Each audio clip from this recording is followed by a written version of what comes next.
Okay, so if you love someone who is unemployed or looking for work right now, I need you to understand what they're dealing with. First, we will be closing the sports department in its current form. And in the description of what to expect and what their requirements were, they specifically said, do not expect this to be a 9 to 5. This is for people who want to work hard. And unfortunately, you're impacted by this change.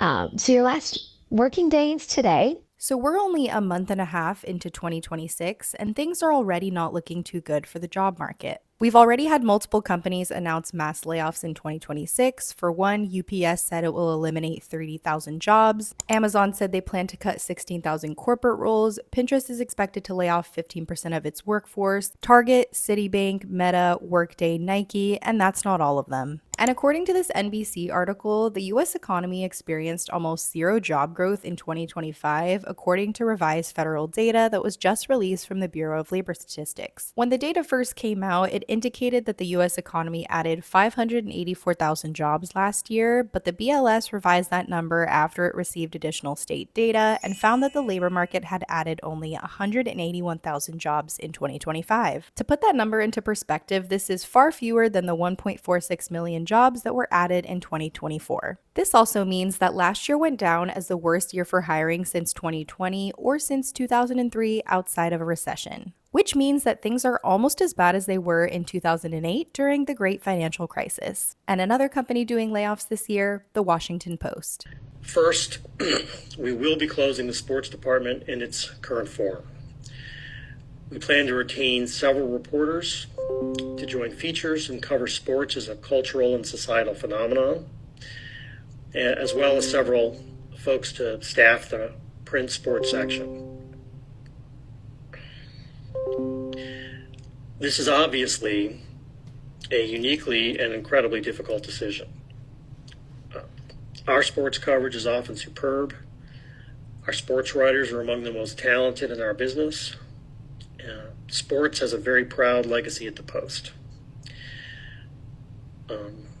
Unfortunately, we are grappling and have been with just major changes in the way sports news is delivered, shared, and experienced across the industry. His caption says, "I am part of the mass layoffs at the Washington Post. I am sad and angry. We all want to keep doing the work. But for now, I want to document a reality of being in journalism today." And whenever these corporate leaders deliver the layoff news, it's always the same script, goes through these same talking points, just very impersonal. Thank you for your contributions. We appreciate it, but we're having some structural changes and your position has been eliminated. Thanks so much. Please send your laptop back today. There will be no severance for you. And thank you again for everything you've done for us. And during the call, you can hear these chimes and these sounds in the background coming from the meeting. And the top comment says, "Everyone logging off." And if you didn't know, the Washington Post is owned by Jeff Bezos, so that's what a lot of the comments are referring to. Jeff Bezos is worth $250 billion.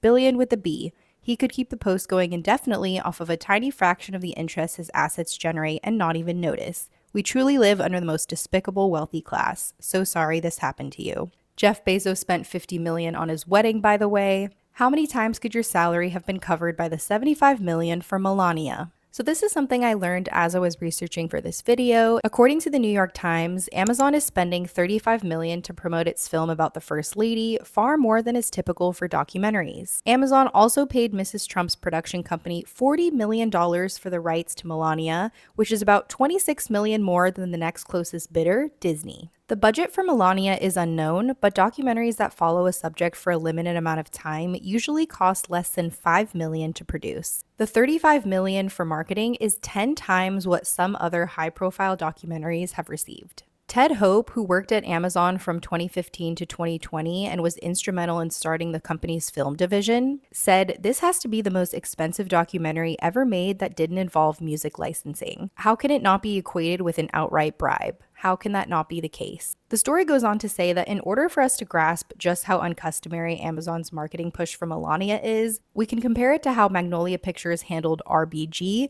a portrait of Ruth Bader Ginsburg during her 25th year as a Supreme Court Justice in 2018. CNN Films produced RBG for around $1 million. The promotional budget included an awards campaign that helped it land 2 Oscar nominations, totaled about $3 million. That is a customary, even robust rollout for a documentary. So in total, RGB costed $4 million to produce. That included the production budget as well as the promotional budget. Compared to Melania, which is $35 million to promote the film and $40 million to produce the film. Billionaires bribing billionaires, just doing billionaire things. Hello. Hey, Saman, how are you? I'm good. How are you doing? Hey, thanks for making time on short notice and share. My invite was rattling and not awesome, and you do not have to turn your camera on if you don't want to. I have a couple of notes to share with you, but I'll be glad to have those notes to make sure I cover things. But I will also follow up with an email, so you don't have to retain everything I'm going to say. I made the difficult decision to restructure the XD org, and as a result, reduce the size of the org. And unfortunately, you're impacted by this change. So your last working day is today, but the good news is you'll be paid through February 2nd.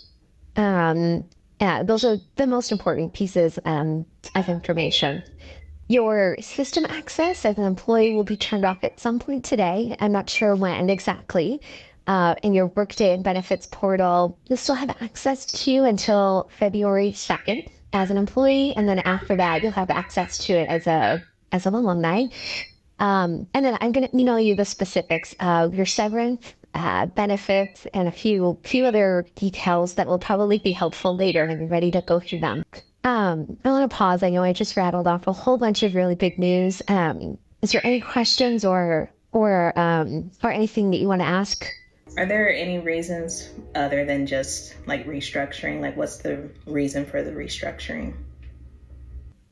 That's a really good question. It has to do with the company is doing consolidated priorities this year and next year. They are looking to, so the org, it has nothing to do with performance. It has nothing to do with location and everything to do with the company wanting to do less in tech and take on less priorities. And as a result, the team. So in essence, it's not you, it's me. is being reduced to support that. Another question I had was around like my remote status. Is that like a factor in this as well? Yeah, that's a really good question. It did, to be perfectly honest, it did count. The remote status in general came up as a potential discussion, but it ended up not being a factor. Well, please don't obviously feel a pressure to do anything. Yeah, I'm not buying that. I think that the employees that continued to be remote after the return to office mandate were 100% targeted in layoffs. The return to office mandates were also a way for employers to get employees to voluntarily quit. It's a way for employers to save money because they, one, don't have to pay severance by laying off employees, and two, is a way for them to decrease their expenses because they have less salaries to pay. The return to office mandates were also a way for employers to kind of regain control that they felt they had lost during the pandemic when everyone was working from home. Microsoft Teams and Zoom really proved that people could be productive without having to be in the office collaborating. Employees then gained flexibility over their schedules, their commute time, and got to choose where they lived in the city, which could potentially save them a lot of money. The remote work environment unintentionally redistributed power to the employees, and the return to office mandates are 100% a way for employers to regain that power. So naturally, I'm a bit skeptical when this manager is telling her worker that she's laying off that her remote status had nothing to do with it. It absolutely did. So with companies announcing mass layoffs and the cost of living continuing to rise, hello inflation, I've been trying to get more intentional about how I spend my money. And even when I do try to stay on top of things, it's really easy for my spending to get disorganized without me really noticing. So that's why I'm excited to tell you about today's sponsor, Rocket Money. Rocket Money is a personal finance app that helps you track your spending across different accounts, cancel subscriptions, and create a custom budget all in one place. Something that makes this especially helpful for me is that I credit card churn. I'm always trying to maximize those sign-up bonuses, which means I'm managing multiple credit cards across different banking apps at any given time, and it can get really difficult to keep everything organized. Rocket Money gives me a single dashboard, and I get a bird's eye view of my finances without having to constantly switch between apps. And the spending insights have been really helpful because I can spot patterns in my spending and set monthly goals for different categories, so I'm not just guessing where my money went at the end of the month. You can also cancel subscriptions directly in the app with just a couple of taps, which makes it easier to cut back on things you're not really using anymore. Rocket Money is free to download, or you can try it out for yourself by going to rocketmoney.com/MarissaVan or by clicking the link in the description. Thanks again to Rocket Money for sponsoring today's video. And if you're not currently looking for a new job in today's market, count yourself lucky because this is what people are dealing with. Okay, so if you love someone who is unemployed or looking for work right now, I need you to understand what they're dealing with. And for context, I lost my job 3 times in 3 years, and I started a free community where unemployed people and job seekers could come together and support each other, network, and connect during this time. We have 4,500 plus members in Rise, and the data that I'm about to share with you comes from the last 6 months, where we had 2,413 new members join. Every new member fills out an onboarding survey. So this encompasses the last 6 months. So we'll talk about the data first. 70% of Rise members who were laid off have been unemployed for over 6 months. 21% have been unemployed for over a year. 55% have applied to over 100 jobs, and 7% have applied to over 1,000 jobs. 85% of the 2,413 people that joined in the last 6 months have been ghosted after making contact with a human being. 51% have fallen for a scam job. 55% of the people that were laid off did not receive any severance, and 74% of the people who are not working right now are not receiving unemployment benefits. So what does this all mean? Long-term unemployment, which is defined as being unemployed for 6 months or more, is the norm. You can apply to hundreds of jobs and not expect so much as an answer. Corporate responsibility and social services are not supporting us anymore. So if you're watching somebody who you love and care about going through this right now, please understand that they're not picky.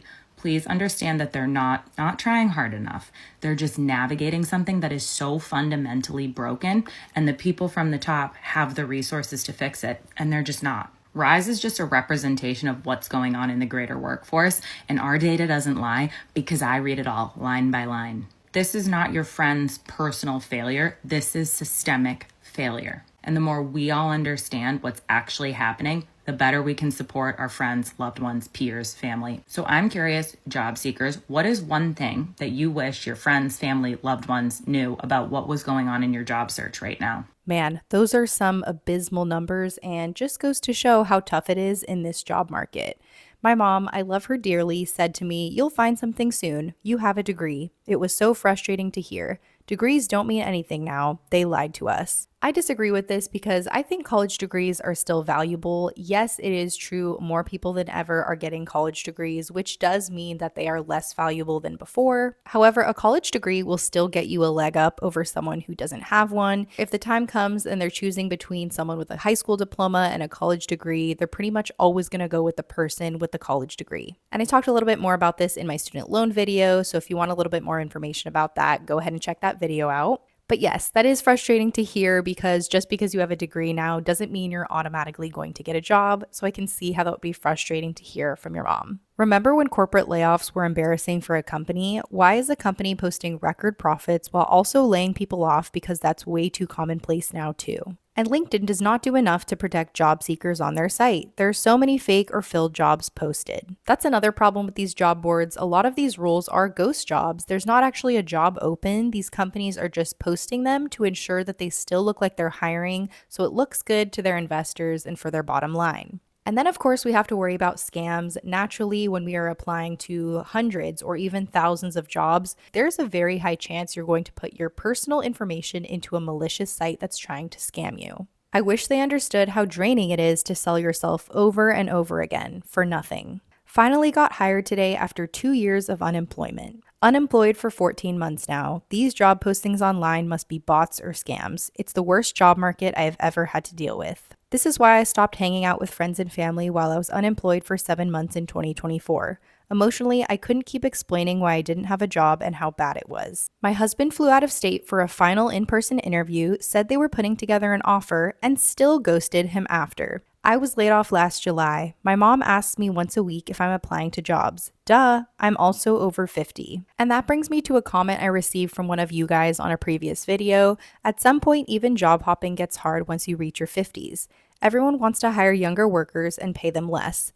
This is also the age group that's saddled with mortgage, kids, and aging parents. Crazy. And I agree with that comment. I would argue that the people that are struggling the most in today's job market are over the age of 50. Ageism is absolutely a thing when searching for a job. These companies just want to hire a new grad or an intern or someone younger who doesn't have as much experience, who's going to work harder, and who they can also pay less. Because as you progress in your career, you pick up more skills, which means you have more experience and you demand a higher salary. You probably also have higher thresholds for the benefits that you're going to accept. And you also have worked for probably a wide variety of workplaces and understand the difference between healthy, thriving workplaces and toxic ones. A lot of these companies just want to hire a new grad who is desperate for a job and who they can pay a lower salary. I was really excited about a job that I applied to this week.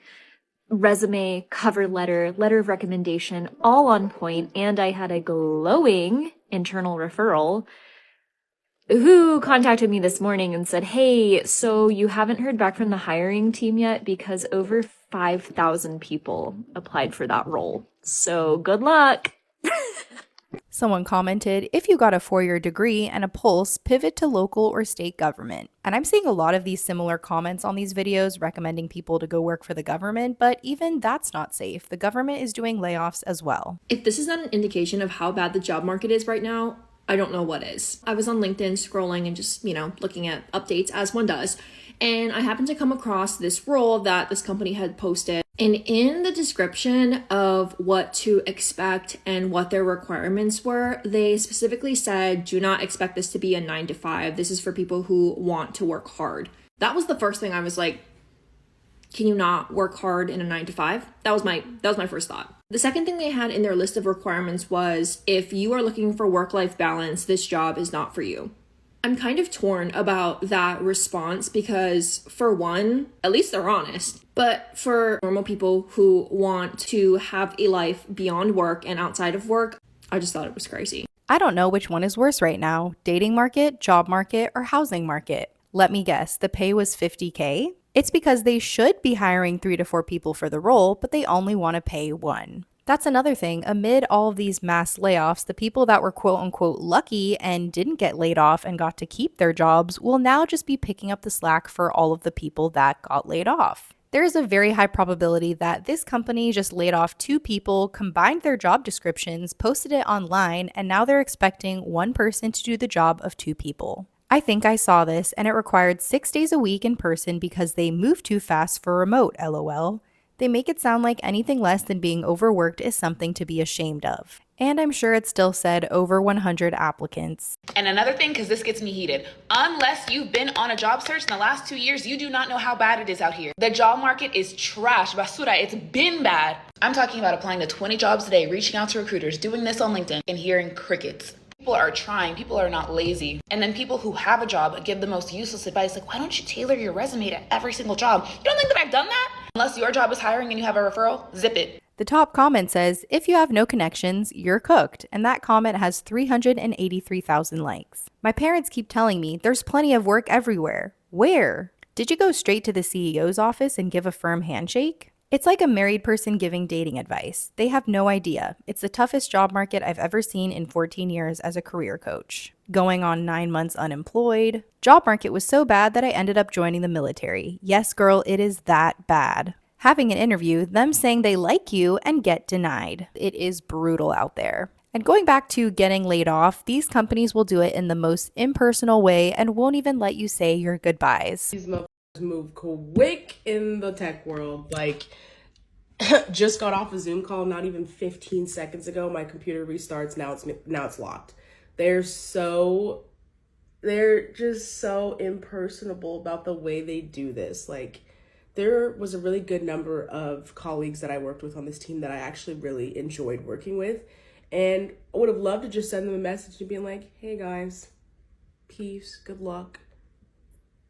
Donezo. Send the Mac back. Put it in the mail today. That's what they said. Man, corporate is, in some ways it feels like this weird existential punishment. Like, I don't know what I did in a past life. I know I'm doing great things in this current life, like maybe in a past life before I was reincarnated into this one, maybe I did wrong and it feels like they've chained me to this desk as punishment and retribution. Yeah, I don't know. All I can do is kind of like laugh and cry and laugh. That's like kind of my shtick, you know? Anyways. Some of the comments say corporate is soulless and anti-human. I see why people don't give a 2 weeks notice anymore. You barely get a 24-hour notice for a layoff or for a major company change. It's mentally and financially disruptive and stressful. I got fired in a month after I moved hours away for the role. After a month. After a 1-year lease is signed, after all apartment things are bought. These corporations don't care about us at the end of the day. They may tout their amazing benefits and their retirement plans and all the perks that you're going to get from working there. But at the end of the day, they don't care about you. They don't care that you just signed a lease, that you just bought a house, that you have kids to feed, that you have rent to pay, that you have a mortgage to pay. They just care about their bottom line and making their investors look happy. So if that means laying you off to show record profits the next day, that's what they're going to do. I sent mine back damaged. Wow, that is pretty wild to admit online. Probably not the best idea. It is baffling to me the things that people will admit to online with their face plastered all over their page. Employers look at social media nowadays, so why would you post the fact that you sent your laptop back damaged? That could put you in jeopardy for many other future jobs. Just don't take that risk. And that brings me to another comment from one of you guys on a previous video. While my raises are not great, I'm scared to job hop seeing how many layoffs there are and how hard it is to find new jobs. I have job security despite not making enough. I feel safe while struggling. It's a catch-22. That is a hard spot to be in. It's tough when you want to move jobs and you want to improve your salary and you want to gain new skills. The thought of trying to find a job in today's labor market can just be so demoralizing. And there's a risk too. You never know what kind of workplace culture is going to be waiting for you at your new place of employment. However, I will say it is a good idea to job hop every couple of years. That is the new normal now. People just don't stay at their jobs for 20, 30 plus years anymore because you're not rewarded for that. You're not rewarded with decent raises and any other benefits. So you have to look out for yourself and change jobs every couple of years. And I would argue that you might feel like you have job security, but it's really just this illusion because they could lay you off at a moment's notice. So at the end of the day, of course, do what you think is best for yourself and for your career, but now the new normal is really moving jobs every few years. Another thing you will have to deal with in today's job market are all the different recruiters you will come across and all the contradicting advice they will give you. This video is satire, but there is definitely a hint of truth in it. You shouldn't be putting any job experience on your resume that's not relevant to the jobs that you're applying for. How many times do we have to tell you that we don't care about the retail jobs that you've worked? So what's with this gap in employment? What's with the gap on your resume? So you haven't been working? We are hiring an entry-level position for this job. What do you mean you're not proficient in all of these niche programs that nobody uses and you don't have 10 years of experience for this entry-level job? Oh, so you're fresh out of college, like you have your degree and you're looking for a job. Well, you can't get an entry-level job because they require a lot of experience that you don't have. Well, just apply to an internship. I mean, I know you have a degree, but you can work unpaid, right? We're hiring an intern, unpaid, and also you have to currently be pursuing this degree in school. If you're fresh out of college, you're fresh out of luck. Oh, you should put an objective at the top of your resume that says what position that you're looking for. Okay, so why do you have an objective at the top of your resume? We can tell that you used AI to write your resume. I can't believe you would do that. That is so unprofessional. Why would anyone use AI for anything? Yeah, so actually, we are reviewing your resume using AI. But you can't use AI. Entry level just means entry level pay, lol. Why do you have a gap in your resume? 'Cause no one will hire me. At this point, I'm confused how the recruiters have jobs and I don't. Unpaid internships need to be illegal. I once saw a dishwashing position that asked for a degree and 5 years of experience for dishwashing. I have been denied from every single fast food place in my area. Fast food. Someone asked me about the gap in my resume. What they were referring to is my last job ended in November and my current one started in January. I literally just took the holidays off to spend with my family between jobs. That is not a gap. Saw one the other day that said accepts new grads. Literally the next line said minimum 6 years experience required. What? That doesn't even make sense. And that's the problem with people giving advice to job seekers. That's parents, loved ones, peers, even recruiters. A lot of times when people land a job in a tough market, it's simply because they got lucky. And so if you're job searching right now and you're absolutely tearing your hair out because everyone is telling you different things, a lot of times people giving you advice do mean well and they're trying to share something that has worked for them in the past. However, a lot of it is just luck, unfortunately. You're being conned right now. These mass layoffs that everyone is saying is because of AI, they're not. What they're doing is they're resetting the job market so that all of you start accepting roles and jobs at salaries that you would have previously left at. This is not a technology issue. This is a greed issue. And while, yeah, sure, AI is taking some jobs from some people, that is not what's happening here at a wide scale, right? They are doing this and they are making people go back to the office in the hopes that they'll quit. And they're doing it so they cut costs, which is going to help their stock prices go up and their exec pay packages go up. And it's going to signal to investors that they are investing in AI and getting efficient gains and all of that so that they look like they're, on the up and up with AI. And guess what? When they actually need humans again, guess who they're going to call? They're going to call you, but this time they're going to offer you probably maybe half the salary that you had when you left. And you're going to have been unemployed for so long that you're going to take it because you're desperate. Okay. So in a world where basically the cost of living is skyrocketing, maybe doubling, you are about to get half of your pay. And that is the future of work that no one's talking about. Exactly. I had a recruiter call me about the exact job I do now at a competitor firm and offered $35K less. She got very irate when I laughed at the salary. And here's a comment we were just talking about earlier. It's corporate vengeance for the newfound leverage and freedom workers had during COVID. Employers hated not being able to control the workers in the office and having to compete for talent with higher wages. And another thing we talked about earlier in the video, from my experience, they're most likely going to add the layoffed employees' workloads to the remaining employees without any additional compensation. The overwhelming greed at the expense of ordinary people is absolutely sickening. And we talked about this in previous videos, specifically I think in the cost of living video. CEOs are making way more than the average worker. These people make millions of dollars and they also make millions in stock options. So they have a vested interest to make sure their stocks are doing well. And that's why a lot of times they announce layoffs, because it's a great way for companies to save money without really having to change anything else. And what that lady was talking about, the salary reset, is actually happening to people who are job searching right now. Any of the tech workers still unemployed from the mass layoffs, have y'all been getting feelers sent out by recruiters yet? Suddenly I have a lot of recruiters in my inbox for contract work 6 months to 1 year at a time, but they are all hiring for a ridiculously low hourly rate. So jobs that I used to go on where I would be making $50 to $70 an hour are now hiring for $25 to $30 an hour, which is about the same amount that I make doing retail management work, except with my retail manager's job, I at least get benefits.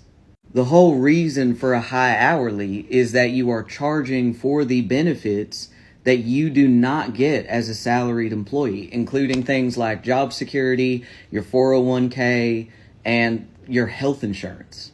We are undergoing a major salary reset for the tech industry at the very least, if not across the board.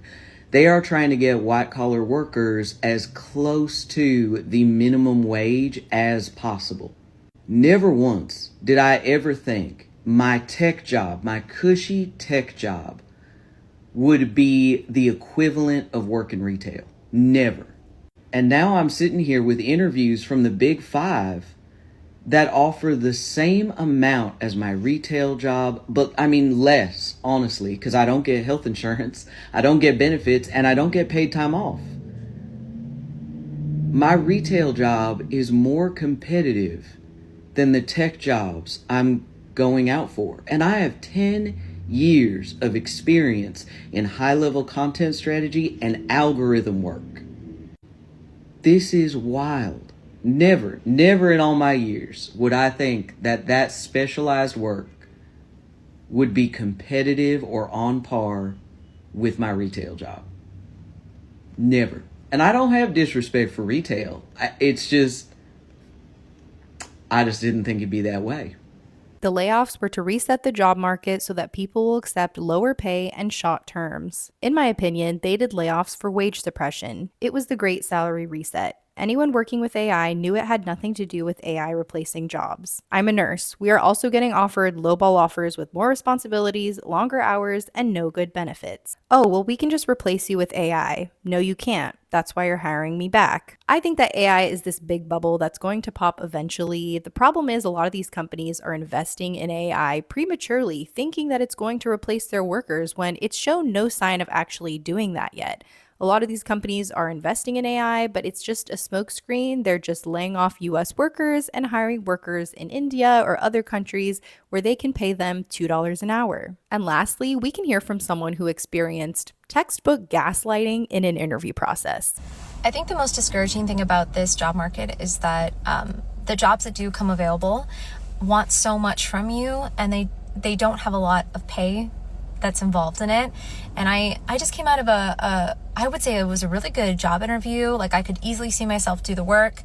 And then they asked what I wanted, and I was like, okay. And they were kind of like encouraging me to be very honest about, and it wasn't just going to be copywriting, it was going to be marketing operations. It was going to be heavily like branding, social media. I'd be wearing a lot of hats. And they're like, okay, so, you know, based on your skill set, based on all the things we told you, based on the fact that you'll probably do overtime as well, because be an hourly position, you doing trade shows, all these sort of things. I was like, okay, well, if I'm honest with you, based on everything that I've heard, and you're actively encouraging me to write down what I want my number to be, here is it. Here is the number that I know that I have actually made before doing one of these jobs, let alone 3. Here is that number. I know it might be different because I'm in a new state now, but here's that number. And then sitting in that interview, and I know that that person was genuinely trying to be sweet and give me really good advice about the market. But they kept telling me over and over again they've never seen this number in all their years for the type of position that I would be working for. They've never seen anyone ask for that number. And I was like, they don't even know anyone who has made that number. This isn't a crazy number, by the way. I was just like, I just want you to know, I have had 2 jobs that have paid me this exact number. I'm willing to negotiate down. I want to know what our expectations are. And mind you, this job was going to be very gray. The expectations would be very, very gray. They were saying anything like the minimum amount of hours that they wanted me to work each week was 40, but they have people working like 60. And I was like, that's okay. And so you want me to be making, if my number is normal, very normal for my experience and I've made before, and the requirements, if that number that I pitched is here, and you want to pay me here to be doing 50-hour plus weeks, wearing 3 different hats, and trying to like reassure me that they've never seen anyone make that kind of money before, the very normal rate that I was asking. And I even tried to pedal back. I was like, I am very interested in working for you at that rate that you want me to work for it. I don't feel comfortable or think that 50 hours to 60 hours a week would be something that I would want to do in this specific industry. Like, if you would be willing, let's brainstorm. I'm a problem solver, so I offered other ways that we can make it work, and I just don't think it's going to, and that's okay. But if anyone was wondering what it's like right now in the job market, that's what it is. So thank you all so much for watching. If you enjoyed today's video, please like, subscribe, and comment down below a dog emoji so I know you watched the whole thing. And if you don't want to wait for my next upload, you can go ahead and check out this video right here on the screen. But thank you guys again, and I'll catch you in the next one. Bye. And if you are job searching, I wish you the best of luck. You got this.